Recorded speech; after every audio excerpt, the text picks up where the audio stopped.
وہ جب حقیقی عیسیٰ علیہ السلام کو دیکھیں گے تو حقیقی عیسیٰ علیہ السلام کی اصل شخصیت کو بھی مان لیں گے اور ان کے واسطے سے وہ محمد الرسول اللہ کی رسالت کے قائل ہو کر امت مسلمہ میں شامل ہو، کیونکہ جب عیسیٰ علیہ السلام کو خود دیکھیں گے تو وہ امامت تک کرنے کے لیے تیار نہیں۔ حضرت عیسیٰ علیہ السلام کے نزول کے بعد دنیا بھر میں کیا انقلاب برپا ہوگا اور کون سی قوم سب سے پہلے حقیقت پہچانے گی؟ آئیے سنتے ہیں حضرت مولانا سجاد نعمانی صاحب دامت برکاتہم کے زبانی۔ ایک بات کہہ کر میں آج کے مجلس کا اختتام کروں، عیسیٰ علیہ السلام کے اترنے کا ایک نتیجہ یہ بھی ہوگا کہ پوری دنیا میں کروڑوں وہ لوگ جو عیسیٰ علیہ السلام سے محبت کرتے ہیں اور جو اپنے آپ کو گویا جیسس کرائسٹ کا محبت کرنے والا، ان پر ایمان رکھنے والا کہتے ہیں، وہ جب حقیقی عیسیٰ علیہ السلام کو دیکھیں گے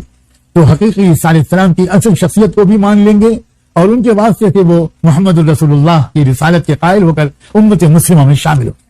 کیونکہ جب عیسیٰ علیہ السلام کو خود دیکھیں گے تو وہ امامت تک کرنے کے لیے تیار نہیں ہے۔ وہ کہہ رہے ہیں نا، محمد کے امتی کو میں امام بننے کے لیے نہیں بھیجا گیا ہوں،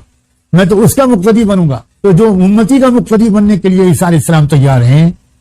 تو پھر کیا اس کا یہ پیغام ان کے قوم میں نہیں جائے گا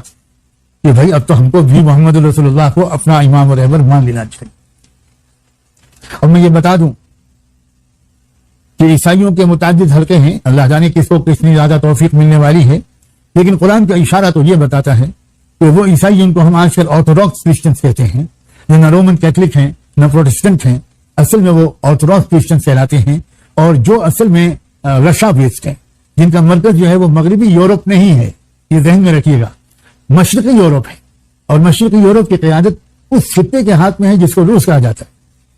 آج بھی غالباً انہی آرتھوڈاکس کرسچنس کا کے اندر کچھ ایسے آداب باقی ہیں، ان کے ہاں ابھی تک ہم جنسی اور ہومو سیکسولیٹی قانوناً سخت ممنوع ہے، ان کے ہاں شراب بھی ممنوع ہے، اور میری اطلاعات کے مطابق اور مطالعے کے مطابق ان کے ہاں پورک یعنی خنزیر کا گوشت بھی ممنوع اور حرام ہے، اور وہاں چرچ کی بڑی بالادستی آج بھی ہے۔ احبار و رہبان کا بہت زیادہ احترام کیا جاتا ہے۔ احبار و رہبان صدر روس سے ملنے نہیں جایا کرتے، صدر روس احبار و رہبان کے پاس آتے ہیں، اور بھی بہت سی سلسلے کی تفصیلات ہیں۔ ہو سکتا ہے کہ سب سے پہلے عیسیٰ علیہ السلام کو پہچاننے میں آرتھوڈاکس کرسچنس پہل کریں، یہ بہت سے لوگوں کا گمان ہے، اور میرا بھی دل اسی طرف مائل ہے۔ غیب میں کیا لکھا ہوا ہے اس کا علم صرف اللہ کے پاس ہے۔